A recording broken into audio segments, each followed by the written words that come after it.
அனைவருக்கும் வணக்கம். இப்போ 4ஆம் வகுப்பு 2ஆம் பருவத்தில் கணக்கு அறிவியல் சமூகங்கிற புக்கில் அறிவியல் பாடத்துக்குரிய 3 பாடம் கொடுத்துருக்காங்க. அந்த 3 பாடத்தில் இருக்கிற புக் பேக் கொஸ்டின்ஸ், அதுக்கடுத்து செய்து கற்போம் விடையளிப்போம், இதுக்குரிய புக் ஆன்சர்ஸ் பார்த்துருவோம், தெளிவாக பார்த்துருவோம். முதல் பாடம் என்ன கொடுத்துருக்காங்க? உணவு. 2ஆம் பாடம் நீர். 3ஆம் பாடம் தாவரங்கள். முதல் பாடம் உணவு. உணவு பாடத்தில் முதல்ல செய்து கற்போங்கிற பாடம் கொடுத்துருக்காங்க. அது என்ன கொடுத்துருக்காங்கன்னா, கீழ்காணும் உணவுப் பொருட்களை வகைப்படுத்துதுன்னு கொடுத்துருக்காங்க. கேரட், முட்டை, தேங்காய் எண்ணெய், பால், முள்ளங்கி, இறைச்சி, உருளைக்கிழங்கு, தயிர், கத்திரி, வெண்டைக்காய், மீன், முருங்கைக்காய், எண்ணெய், வெங்காயம், மோர், வெள்ளரிக்காய், நெய் அப்படி கொடுத்துருக்காங்க. இது தாவரத்திலிருந்து பெறப்படும் உணவுப் பொருட்களும் நிலங்களிலிருந்து பெறப்படும் உணவுகளும் பிரித்து கடை சொல்லியிருக்காங்க. தாவரங்கள் நமக்கு ரேட் என்னென்ன கிடைக்குன்னா, கேரட், முள்ளங்கி, உருளைக்கிழங்கு, கத்திரிக்காய், வெண்டைக்காய், வெள்ளரிக்காய், வெங்காயம், தேங்காய் எண்ணெய், முருங்கைக்காய் இதெல்லாம் வந்து தாவரத்திலிருந்து கிடைக்குது. விலங்குல நமக்கு என்னென்ன கிடைக்குதுன்னா, முட்டை, பால், இறைச்சி, மோர், வெண்ணெய், தயிர், நெய், மீன். இது வந்து விலங்கிலிருந்து பெறப்பட்ட உணவுப் பொருட்கள். அடுத்து நெக்ஸ்ட் நமக்கு என்ன கொடுத்துருக்காங்க பார்த்தோம்னா, இது கொடுத்துருக்காங்க பாருங்க. விடையளிப்போம்.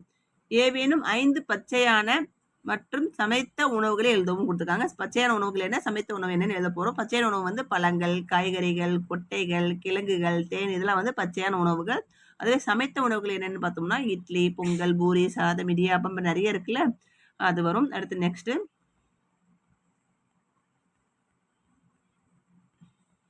செய்து கற்போம். அதில் என்ன கொடுத்துருக்காங்கன்னா, கொடுக்கப்பட்டுள்ள உணவுப் பொருட்கள் அவை சமைக்கும் முறைகளின்படி அட்டவணைப்படுத்த சொல்லியிருக்காங்க.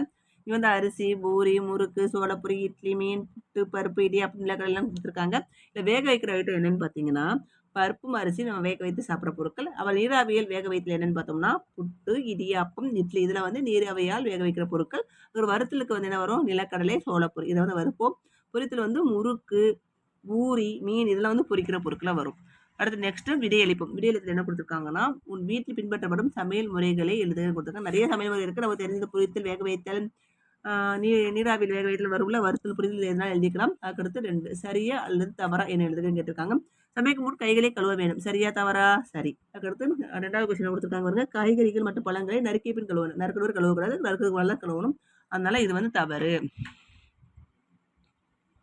அடுத்து நெக்ஸ்ட் செய்து கற்போம். செய்து கற்போம் என்ன கொடுத்துருக்காங்க பாருங்க. அட்டவணையில் கொடுக்கப்பட்டுள்ள உணவுப் பொருட்களை சமைக்க பயன்படும் சமையல் பாத்திரங்களை எழுதுன்னு கேட்டிருக்காங்க. வானிலை கொடுத்துருக்காங்க, பானை, அடுத்த சமையக்கலன், சோசைக்கல், இட்லி குக்கர் இதெல்லாம் கொடுத்துருக்காங்க. உணவுப் பொருளுடைய பேர் என்ன கொடுத்துருக்காங்க பாருங்க. அரிசி. அரிசி எதில் சமைக்க முடியும்னா அடுத்த சமையக்கலன் இப்போ சமைக்கலாம். இடியாப்பம், புட்டை வந்து இட்லி குக்கரில் அவிக்கலாம். அதே போல் வடை வந்து வானிலையில் பொரிக்கலாம்.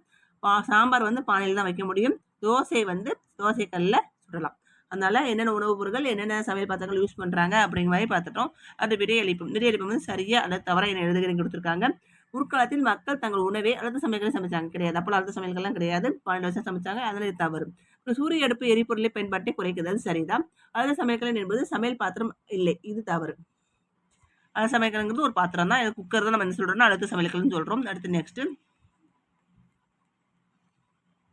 பொருத்தமான செய்து கற்பத்தில் என்ன கொடுத்துருக்காங்கன்னா, பொருத்தமான ஒன்றினை செய்து கொடுத்துருக்காங்க. உணவு கொடுத்துருக்காங்க. சுகாதாரமான உணவா துரித உணவான்னு கேட்டிருக்காங்க. பழங்கள்லாம் எப்படி இருக்கும், சுகாதாரமான உணவாக தான் இருக்கும். அதுக்கப்புறம் சமோசா. சமோசாங்கிறது துரித உணவில் வரும். கொட்டைகள் வந்து சுகாதாரமான உணவு. பானிபுரி வந்து துரித உணவில் வரும். காய்கறி கலவை வந்து சுகாதாரமான உணவு. அடுத்த நெக்ஸ்ட் விடையளிப்பது என்ன கொடுத்துருக்காங்க, ஆம் அல்லது இல்லைன்னு சொல்லியிருக்காங்க. துரித உணவு உடல்நலத்துக்கு நல்லதுன்னு சொல்லியிருக்காங்க. உடல்நலத்துக்கு நல்லது இல்லை, கெட்டது. அதனால இது என்ன வரும், இல்லை. சாப்பிடுவதற்கு முன்பும் பின்பும் கைகளை கழுவ வேண்டும். ஆமாம், கை கழுவணும். இதுக்கு ஆம் ஆன்சர். அடுத்து நெக்ஸ்ட் விடையளிப்போம். விடையளிப்பத்தில் என்ன கொடுத்துருக்காங்க பாருங்க. கோடிட்ட இடங்களை நிரப்புக. டேஸ்ட் எளிதில் சிரிக்கக்கூடிய உணவாகும். பிரியாணி எளிதில் சமைக்குமா அல்லது இட்லி சமைக்குமான்னு பார்த்தா இட்லி தான் எளிதில் சிரிக்கக்கூடிய உணவாகும். இப்போ நாம் டேஸ்ட் உணவு உண்பதை தவிர்க்கணும்னு சொல்லியிருக்காங்க. துரித உணவு உண்பதை தவிர்க்கணும்.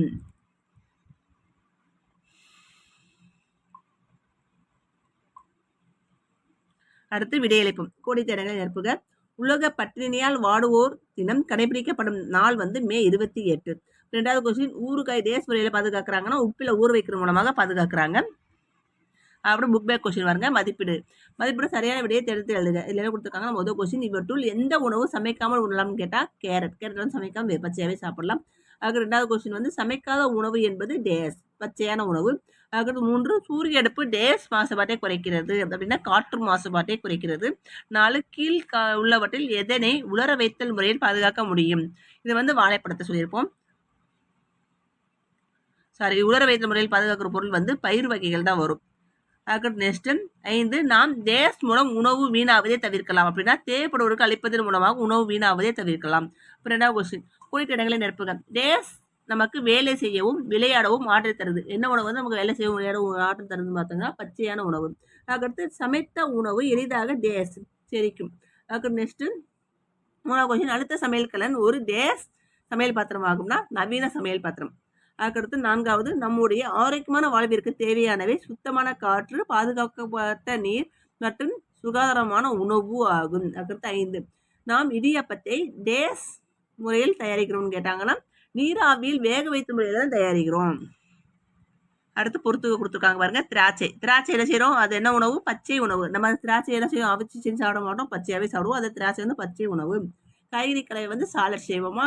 அதுக்கடுத்து மின் அழுத்த கலன்கள் என்னன்னா நவீன பாத்திரம், அதாவது குக்கர்ல என்னது நவீன பாத்திரம். அப்புறம் மண்பானை என்னது?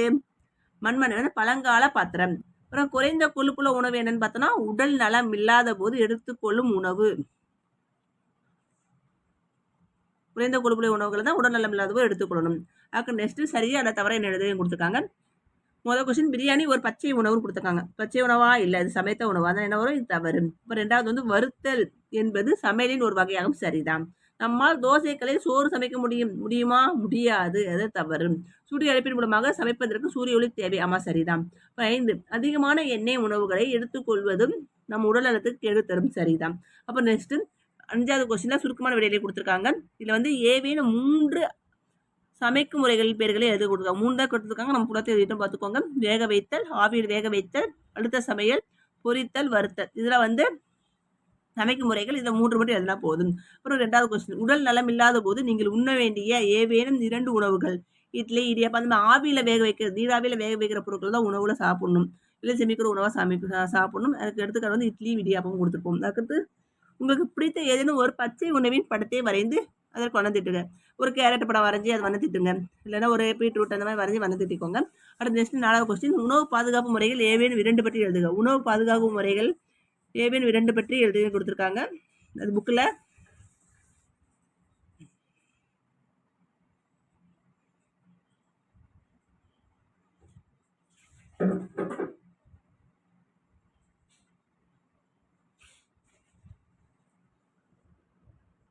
இதற்கு பாருங்க. தூசி மற்றும் பூச்சிகளிடமிருந்து பாதுகாக்க உணவை எப்பொழுதும் மூடிய வைக்க வேண்டும். எப்பொழுதும் புதிதாக தயாரிக்கப்பட்ட உணவை உண்ண வேண்டும். மிக குளிர்ந்த அல்லது மிக சூடான உணவு உண்பதை தவிர்க்க வேண்டும்.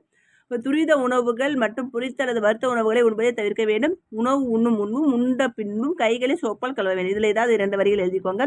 அடுத்த 5வது கொஸ்டின் என்ன கொடுத்துருக்காங்கன்னா அதிகமான எண்ணெய் உணவுகளை எடுத்துக்கொள்வது நம் உடல் நலத்துக்கு கேடு தரும் அப்படின்னு சாரி இது என்ன கொடுத்துருக்காங்க? 5வது கொஸ்டின் உங்கள் வீட்டில் உணவு வீணாவதை நீங்கள் எவ்விதம் குறைப்பீர்கள்னு கொடுத்துருக்காங்க பாருங்க. இது 5வது கொஸ்டின் ஆன்சர் எங்க இருக்குன்னா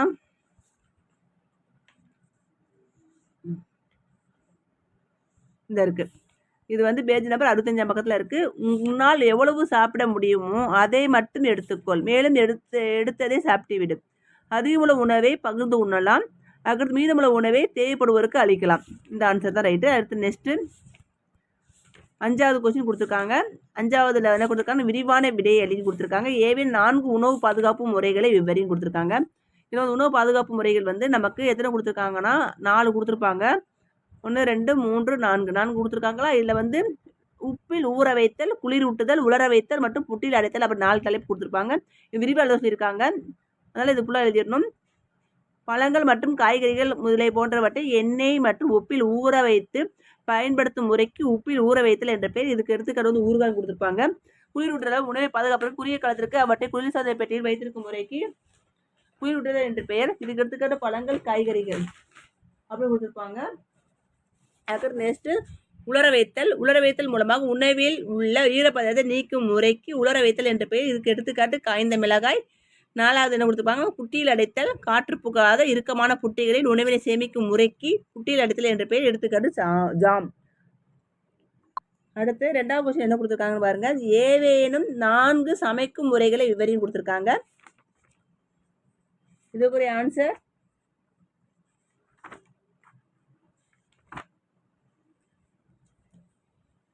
60ஆம் பக்கத்துல இருக்கு.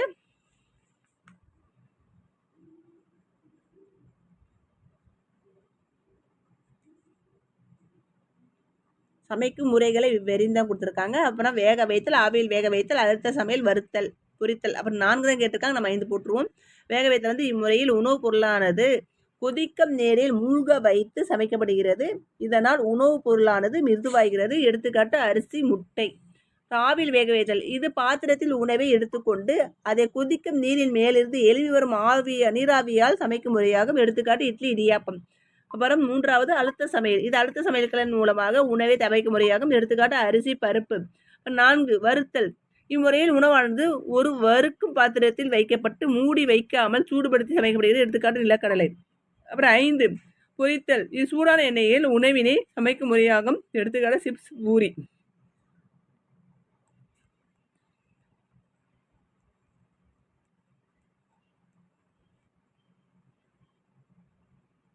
அடுத்து 3வது என்ன கொடுத்துருக்காங்கன்னா சுகாதாரமாக சமைக்கும் வழிமுறைகள் எவைன்னு கேட்டிருக்காங்க.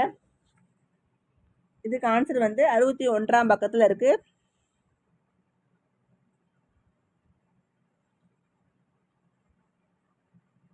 கொடுத்துருக்காங்க. சமையல் பழக்க வழக்கங்கள் கொடுத்துருக்காங்களா அந்த அளவுக்குள்ள பாருங்க. சமைக்கும் முன்பு கைகளை சோப்பு போட்டு கழுவ வேண்டும். நறுக்குவதற்கு முன்பு காய்கறி மற்றும் பழங்களை கழுவ வேண்டும். சமையல் பாத்திரங்கள் மற்றும் கத்திகளை கழுவ வேண்டும். அதிக நேரத்திற்கு உணவினை சமைக்க வேண்டாம், எனினும் உணவில் உள்ள சத்துக்கள் அளிக்கப்பட்டுவிடும். உணவினை சமைப்பதற்கு ஒரு முறை பயன்படுத்திய எண்ணெயை மறுமுறை பயன்படுத்த வேண்டாம். உணவுப் பொருட்களை அவற்றின் காலாவதியான தேதிக்கு பிறகு பயன்படுத்த உடல்நலத்துக்கு ஏற்றதில்லை அப்படி கொடுத்துருக்காங்களா இந்த பேராகிராஃப் தான்.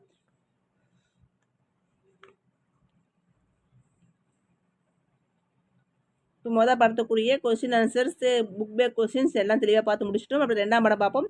2ஆம் படத்தில் என்ன கொடுத்துருக்காங்க, நீருங்கிற படம் கொடுத்துருக்காங்க. இந்த பாடத்துக்குரிய செய்து கற்பம் என்ன கொடுத்துருக்காங்க பாருங்க. கொடுக்கப்பட்ட படங்களை பார்த்து அப்பொருட்களை நிலைகளை எழுதுன்னு கொடுத்துருக்காங்க. திண்மம், திரவம், வாயு நம்ம பிரித்து எழுதணும். இப்போ வந்து வாளிங்கிறது வாளிக்குள்ள என்ன இருக்குன்னா தண்ணி இருக்குது பாருங்க, அது திரவம்.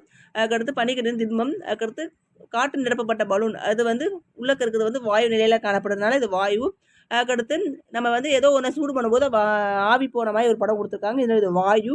அதுக்கடுத்து இது புகை கிளம்புனால இது வாயு தான். அதுக்கடுத்து கார் வந்து திண்மம்.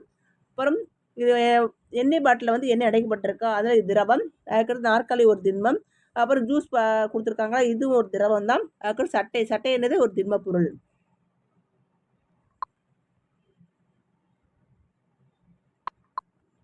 அடுத்து என்ன கொடுத்துருக்காங்கன்னு பாருங்க. செய்து கற்போம். அதில் என்ன கொடுத்துருக்காங்கன்னா கீழே கொடுக்கப்பட்டுள்ள கட்டங்களை சரியான விடயத்தை கொண்டு நிரப்பவும் கொடுத்துருக்காங்க. திரவம், திண்மம், உருகுதல், உறைதல், குளிர்தல், வெப்பப்படுதல், வாயுன்னு கொடுத்துருக்காங்க. நீரின் நிலைகளை மாற்றம் பாருங்க.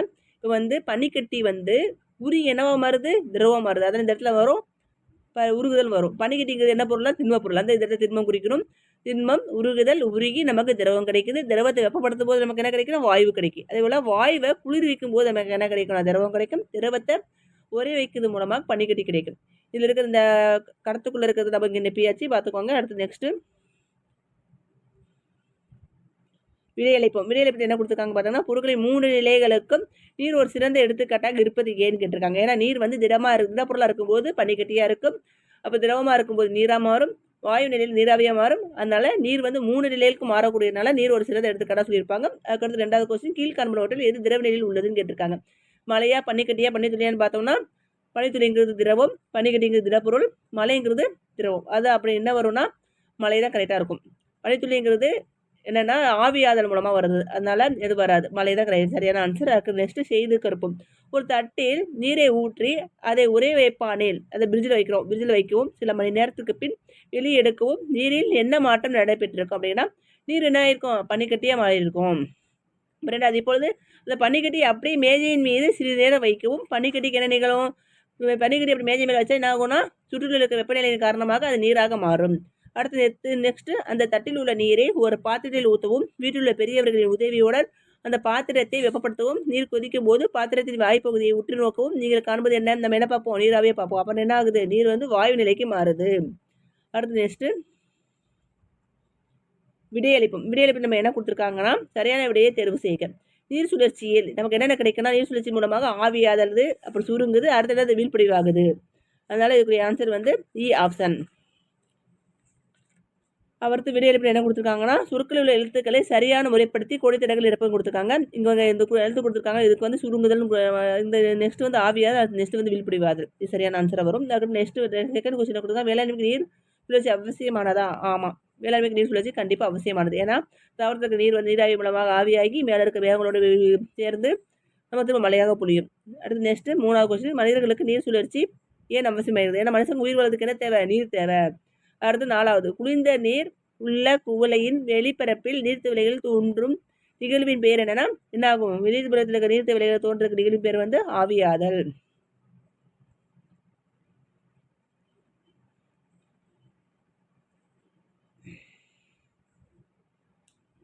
மழைநீர் சேகரிப்பு இதர பயன்களை பட்டியலிட கொடுத்துருக்காங்க. விடியலிப்புங்கிற இடத்துல இந்த இடத்துல பயன்கள் பார்த்துக்கோங்க. நிலத்தடி நீர் மதிப்பு உயர்த்துது, வேளாண்மைக்கு பயன்படுது, வாழும் உயிரினங்களுக்கு நீர் கிடைக்க வழிவகுக்குது. இதுதான் அதோடைய பயன்கள். அப்புறம் பழைய மழைநீரை சேமிக்க இல்லை மழைநீரை கூறுக. மழைநீரை சேமிக்க நம்ம என்ன பண்ணலாம்னா மேற்கூரையின் வழியாக மழைநீரை சேமிக்கலாம். இந்த கொடுத்துருக்காங்க பாருங்க. மேலுக்கூரையிலிருந்து மழைநீரை சேமிப்பதும், அதுக்கடுத்து தொட்டியின் மூலமாக மழைநீரை சேமிப்பதும், அப்படி மாதிரி இந்த 2 பயன்கள் நம்ம சொல்லலாம். அடுத்து நெக்ஸ்ட்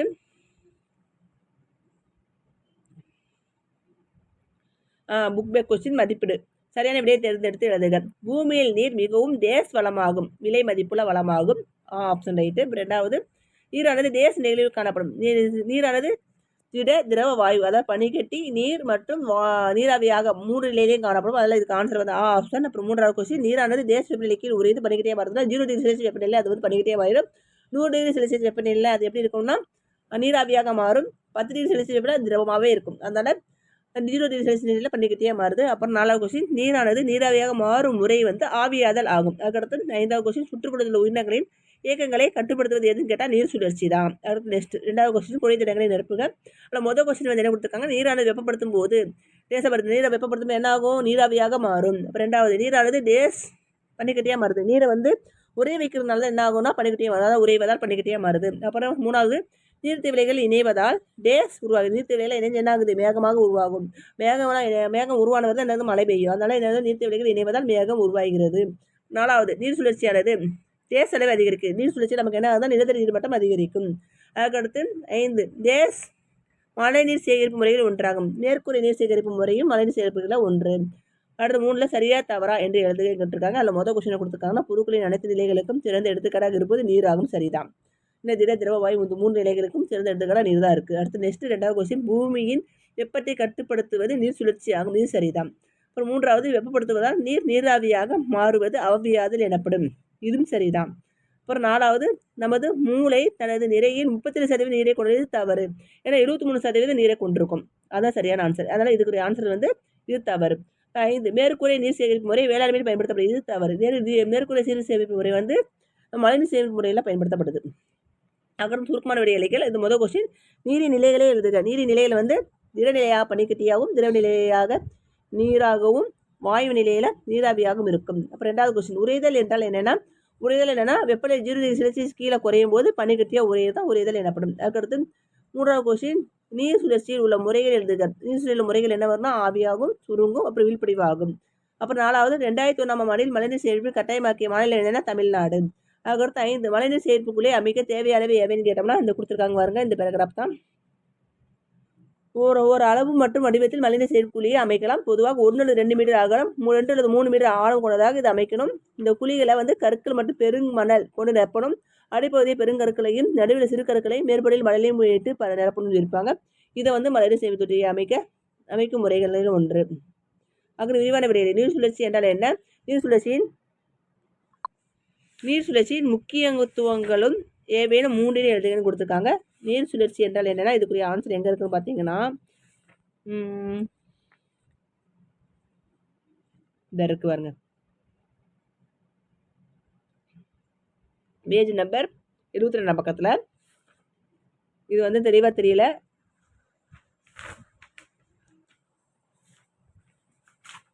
பார்த்து சொல்கிறேன். ஆவியாதல், சுருங்குதல் மற்றும் வீழ்படிவாதல் போன்ற முறைகளினால் நீரில் ஏற்படும் தொடர்ச்சியான சுழற்சி தான் நீர் சுழற்சி எனப்படும். இதுதான் சரியான ஆன்சர். அடுத்து நீர் சுழற்சிக்குரிய முக்கியத்துவம் என்னன்னு கொடுத்துருக்காங்கன்னா நிலத்தடி நீரின் அளவை அதிகப்படுத்துது, புவியின் வெப்பநிலையை கட்டுப்படுத்துது, தாவரங்கள், விலங்குகள் மற்றும் மனிதர்களுக்கு நீர் கிடைக்க செய்கிறது, பூமியில் தொடர்ந்து நீர் இருப்பதை உறுதி செய்ய நீர் சுழற்சி அவசியமா இருக்கு. இது புக்லேயும் இந்த வயதை தெளிவில்லாமல் இருக்கு. இது சரியாக நான் ஸ்கேன் பண்ணல. அதனால் இது புக்கில் நல்லா தெளிவாக பார்த்துக்கோங்க. அடுத்து நெக்ஸ்ட்டு 5ஆவது 2வது கொஸ்டின் என்ன கொடுத்துருக்காங்கன்னா மழைநீர் சேகரிப்பு என்றால் என்ன, மழைநீர் சேகரிப்பு நன்மைகளை எழுதுன்னு கொடுத்துருக்காங்க.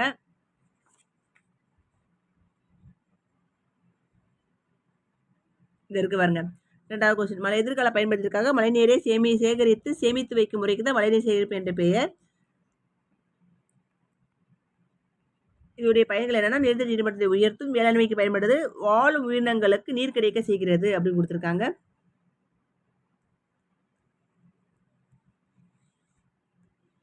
அப்புறம் இங்க ஒரு படம் கொடுத்துருக்காங்க பாருங்க.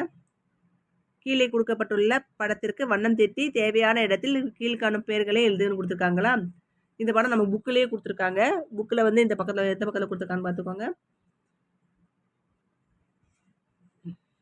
இந்த இருக்காங்க, இந்த படம் தான் கொடுத்துருக்காங்க. இந்த படத்தில் நமக்கு ஆவியாக எங்கே கொடுத்துருக்காங்க, நீரான ஆவியாக இந்த கொடுத்துருக்காங்க, சுருங்குதல், அதுக்கடுத்து வீழ்படிவாதல்.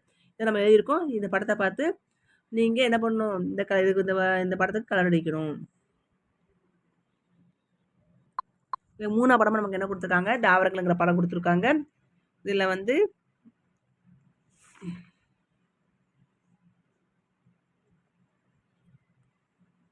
எப்பகுதி வழியாக கார்பன் டை ஆக்சைடை இலையினுள் செல்கிறது அப்படின்னு கொடுத்துருக்காங்க. தாவரங்களுக்கு இலை பகுதியின் வழியாக தான் என்ன சொல்லுவோம், கார்பன் டை ஆக்சைடு இலையினுள் செல்கிறோம்.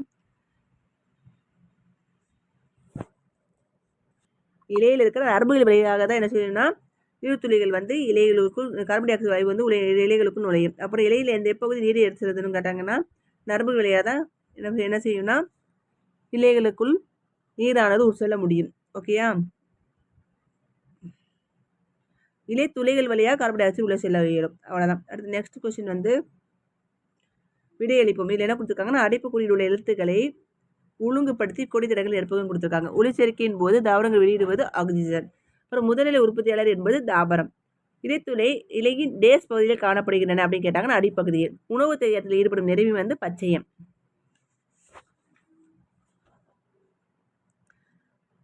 அடுத்து வாருங்க, நீங்கள் என்ன கவனித்தீர்கள், சூரிய ஒளி வைக்கப்பட்ட செடி வந்து எப்படி இருக்கு, செழிம்பா இருக்கா, பெரிய வைக்கப்பட்ட செடி வந்து வாடி காணப்படுது. இதை நம்ம பார்க்குறோம்.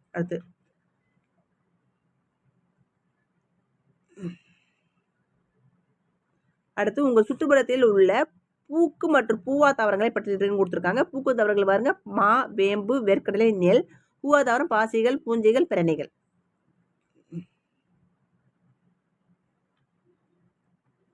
விடையளிப்பும். இந்த பகுதி என்ன கொடுத்துருக்காங்க, டேஸ் ஒரு பூவா தாவரம், பிரணி ஒரு பூவா தாவரம். தாவரங்கள் தேஸ் மற்றும் நிறத்தின் அடிப்படையில் வகைப்படுத்தப்பட்டன. பூக்குத்தன்மை மற்றும் நிறத்தின் அடிப்படையில் வகைப்படுத்தியிருப்பாங்க. தேஸ் தாவரங்கள் வாழ்வதற்கு அவற்றின் உணவை பெறுவதற்கும் பிற உயிரினங்களை சார்ந்துள்ளன. பச்சை மற்ற தாவரங்கள் வாழ்வதற்கும் அவற்றின் உணவை பெறுவதற்கும் பிற உயிரினங்களை சார்ந்துள்ளன. அதுக்கு 4வது கொஸ்டின் ஆட்டோட்ரோப் தாவரங்கள் டேஸ் மற்றும் பச்சையம் ஆகியவற்றை பயன்படுத்தி தமக்கு தேவையான உணவை தாமே தயாரிக்கின்றன. காற்று, சூரியொளி மற்றும் பச்சையம் இதை பயன்படுத்தி தான் என்ன பண்ணுதுன்னா நமக்கு தேவையான உணவை தயாரிக்கின்றன. மேலே கொடுத்துருக்காங்க செய்தி கற்பனையில் என்ன கொடுத்துருக்காங்கன்னா பச்சை மற்ற தாவரங்களை காணப்படும் இடங்களை பட்டியலிட கொடுத்துருக்காங்க. இங்கே வந்து காளான், ரொட்டி காளான், அடைப்புக்குறி காளான், இல்லை பச்சை இல்லாத தாவரங்கள். இது எங்கே காணப்படும், சுவர்கள், அதுக்கு வீட்டினுடைய மழை பெஞ்சிருக்க சுவர்கள், அதுக்கடுத்து குப்பை மேடு, அந்த மாதிரி இடங்கள்ல காணப்படும். இந்த விடையளிப்பு போய் முதல் கொஸ்டின் ஆன்சர் நோட் பண்ணலை. இதுக்குரிய ஆன்சர் வந்து பிரணி செடிகள் அந்த மாதிரி வரும்.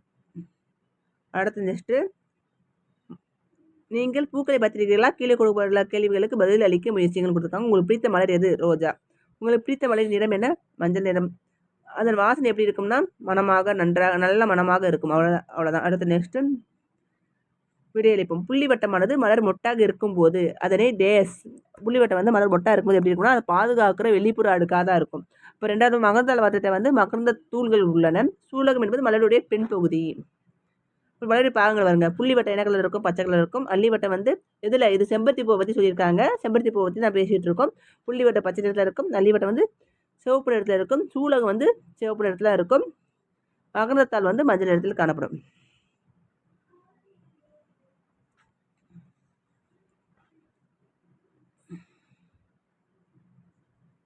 அடுத்து விடையளிப்போம். இதை பொருந்தாத ஒன்றை கண்டுபிடின்னு கொடுத்துருக்காங்க. ரிஷபப்பூ, சாமிங்கிப்பூ, பனிப்பூ. இதில் வந்து இதுக்கு வந்து டிசம்பர் பூ, சாமிங்கி பூ, செங்காந்தல் இதெல்லாம் வந்து குளிர்காலத்தில் பூக்கிற மலர்கள். ஆனால் மணிப்பூ மட்டும் இதில் வராது. மணிப்பூங்கிறது வந்து இலையுதிர் மற்றும் வசந்த காலத்தில் பூக்கும் மலர். இதனால் இது வேறு பொருந்தாத ஒன்று என்னென்னா மணிப்பூ. அதுக்கடுத்து 2வது குங்குமப்பூ, டாலியா, ரோஜான்னு கொடுத்துருக்காங்க. இதில் எது பொருந்தாதுன்னா, அதாவது இந்த டாலியா, குங்குமப்பூலாம் இலையுதிர் மற்றும் வசந்த காலத்தில் பூக்கும் மலர்கள். ரோஜா வந்து கோடை காலத்தில் பூக்கும் மலர். அதனால பொருந்தாத ஒன்று என்னன்னு கேட்டாங்கன்னா ரோஜா. அதுக்கு நெக்ஸ்ட் 3வது ரோஜா, படகு அள்ளி, குரோட்டன்ஸ்னு கொடுத்துருக்காங்க. இதை வந்து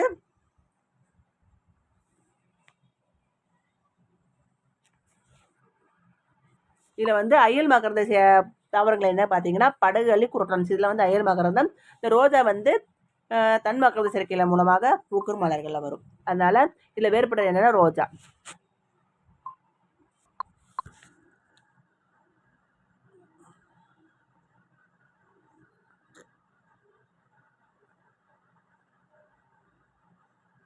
அடுத்து விடையளிப்போம். விடையளித்தில் டேஸ் மலர் உணவாக பயன்படுகிறது. காலிஃப்ளவர், அதுக்கடுத்து கிராம்பு, இதெல்லாம் வந்து மலர் வந்து உணவாக பயன்படுது. அதுக்கடுத்து உருளைக்கிழங்கு டேஸ் பகுதி உணவாக பயன்படுதுன்னா உருளைக்கிழங்கு வந்து தண்டு பகுதி. கிழங்கு முன்னோடனே நீங்கள் வந்து வேர்பகுதியும் போட்டக்கூடாது, தண்டு பகுதி உணவாக பயன்படுகிறது. டேஸ் தாவர தண்டுகளில் உணவை சேமிக்கிறதுன்னு கேட்டால் வெங்காயம். வெங்காய தாவரம் தான் தண்டுகளில் உணவு சேமிக்குது. விதைகளில் டேஸ் மற்றும் டேஸ் ஆகிய சத்துக்கள் இணைந்து காணப்படுதுன்னா கார்போஹைட்ரேட்டும் புரதமும் விதைகளில் காணப்படுது. அப்புறம் பாருங்க செய்து கருப்பத்தில் தாவரத்தின் எப்பகுதி உணவாக பயன்படுகிறது என்பதை அறிந்த அட்டவணையை நிரப்பி கொடுத்துருக்காங்க. கேரட் வந்து உணவாக பயன்படும் தாவரத்தினுடைய பாகம் என்னன்னு கேட்டாங்கன்னா வேர். வாழைப்பூ வந்து பூ. மாம்பழம் கனி. காலிஃப்ளவர் பூ. அரிசி வந்து விதை, அதாவது தானியம் சொல்லுவோம்ல, பருப்பும் தானியம். முருங்கைக்கீரை இலை. மஞ்சள் வந்து தண்டு. வெங்காயம் தண்டு. முட்டைக்கோஸ் இலை. பலாப்பழம் வந்து கனி பழம். அதுக்கடுத்து பீட்ரூட் வந்து வேர். அப்புறம் மதிப்பீடு புக் பே கொஸ்டின் சரியான விடையை தெரிந்து எழுதுக. இலையின் முனைப்பகுதி டேஸ் ஆகும். இலையுடைய முனைப்பகுதி வந்து இலை நுனின்னு ஆகும். அப்புறம் 2வது கொஸ்டின் பின்வருவற்றில் எது முதன்மை உறுப்பினராக தாவரம். அப்புறம் 3வது குளிர்காலத்தில் மட்டும் மலரும் மலர் எதுன்னு கேட்டேன்னா டிசம்பர் பூ. குளிர்காலத்தில் மலரும் பூ டிசம்பர் பூ. செங்காந்தல், சாமங்கி இதில் வந்து குளிர்காலத்தில் மலரும் பூ. அதுவே மல்லிகை வந்து கோடை காலத்தில் மலரும். மணிப்பூ, கனகாமரம். மணிப்பூ வந்து இலையுதிர் மற்றும் வசந்த காலத்தில் மலரும் பூ. அதுபோல் கனகாமரம் வந்து அனைத்து பருவங்களிலும் வளரும். அதனால நமக்கு இதுக்கு வந்து குளிர்காலத்தில் மட்டும் வளரும் கேட்டிங்கன்னா டிசம்பர் பூ வரும். அதுக்கடுத்து 4 அலங்கார தாவரத்திலே தேர்ந்தெடுத்து எழுதுக. விசிறி வாழை இதை அலங்கார தாவரத்துக்குரிய எடுத்துக்காட்டு. அதுக்கடுத்து பின்வருவற்றில் எந்த தாவரத்தில் மலர் உண்ணக்கூடியது அப்படின்னு கேட்டிங்கன்னா இங்கே வருங்க இந்த 3 இருக்குது. இதில் வந்து மலர்னு கேட்டிங்கன்னா காலிஃப்ளவர் தான். உருளைக்கிழங்கு வந்து தண்டில் வரும். முட்டைக்கோசும் புதினாவும் இலையில் வரும். அதனால காலிஃப்ளவர் ஆன்சர். அதுக்கடுத்து கொடித்திடங்களை நிரப்புக. ஒளிச்சேர்க்கையின் போது டேஸ் உற்பத்தி செய்யப்பட்டு இலையில் சேமிக்கப்படுகிறது கேட்டிங்கன்னா பச்சையம் உற்பத்தி செய்யப்பட்டு இலையில் சேமிக்கப்படுகிறது. 2 பசுந்தாவரங்கள் டேஸ் என்ற நிலைமையை கொண்டுள்ளது. பச்சை தாவரங்கள் என்ன பண்ணணும்னா பச்சைங்கிற நிலைமையை பெற்றிருக்கும். 3 வெங்காயம் தாவரத்தின் டேஸ் பகுதியாகும். வெங்காயம் வந்து தாவரத்துடைய தண்டு பகுதியாகும். 4 மலரின் ஆண் பகுதி வந்து மகரந்த தாழ்வட்டம் அப்படின்னு சொல்லுவோம். அப்புறம் 5 உணவாக பயன்படும் விதைக்கு ஒரு எடுத்துக்காட்டு அப்படி கேட்டாங்க. உணவாக பயன்படும் விதை என்னன்னு கேட்டிங்கன்னா பருப்பு. அதுக்கடுத்து ஓரிரு வார்த்தை விடை அளிக்க. தாவரத்தின் பெண் பகுதி வந்து சூலக வட்டம் சொல்லுவாங்க.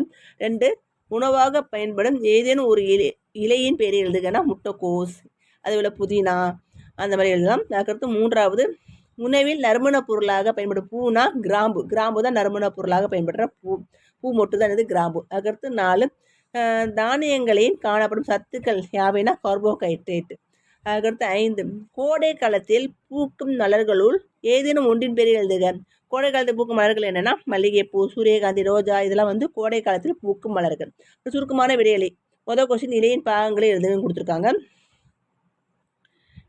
இலையின் பாகங்கள் வந்து இலைத்தாள், இலை நுனி, நரம்பு, இலை காம்பு அந்த மாதிரி வரும். இது பேஜ் நம்பர் எத்தனை பக்கம்னு பார்த்தீங்கன்னா இந்த இருக்கு பாருங்க. பேஜ் நம்பர் 77ஆம் பக்கம். இலைத்தாள், இலை நுனி, மைய நரம்புகள், இலை காம்பு இதை வந்து இலையுடைய பாகங்கள்.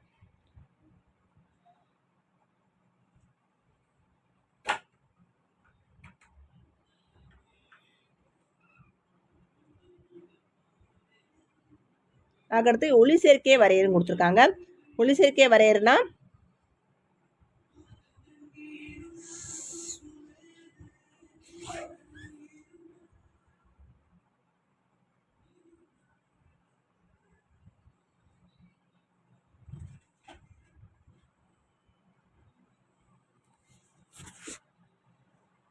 பேஜில் 78ஆம் பக்கம் பாருங்க. ஒளிச்சேர்க்கை என்பது சூரிய ஒளியின் முன்னிலையில் பச்சையம், நீர், கார்பன் டை ஆக்சைடு ஆகியவற்றை பயன்படுத்தி தாவரங்கள் தங்கள் உணவை தயாரிக்கும் ஒரு செயல்முறை தான் இது ஒளிச்சேர்க்கை.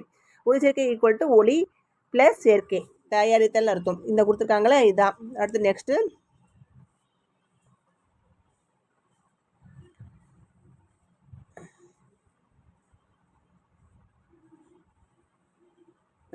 அயல் தாவரங்களின் பெயர்களை ஏதேனும் 5 எழுதுகள்னு கொடுத்துருக்காங்க. அயல் தாவரங்கள் பெயர்கள் வந்து புக்கில் வந்து ஒரு 6-7 பேர் கொடுத்துருப்பாங்க.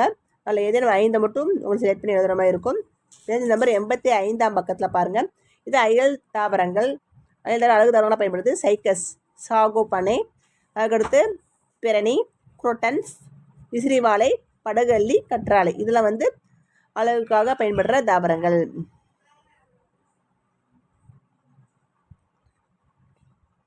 அதுக்கடுத்து நிலத்திற்கு அடியில் காணப்படும் ஏதேனும் 2 தண்டுகளின் பெயர்கள் எழுதுவது கொடுத்துருக்காங்க. நிலத்துக்கு அடியில் காணப்படும் ஏதேனும் 2 தண்டுகளின் பெயர்கள்.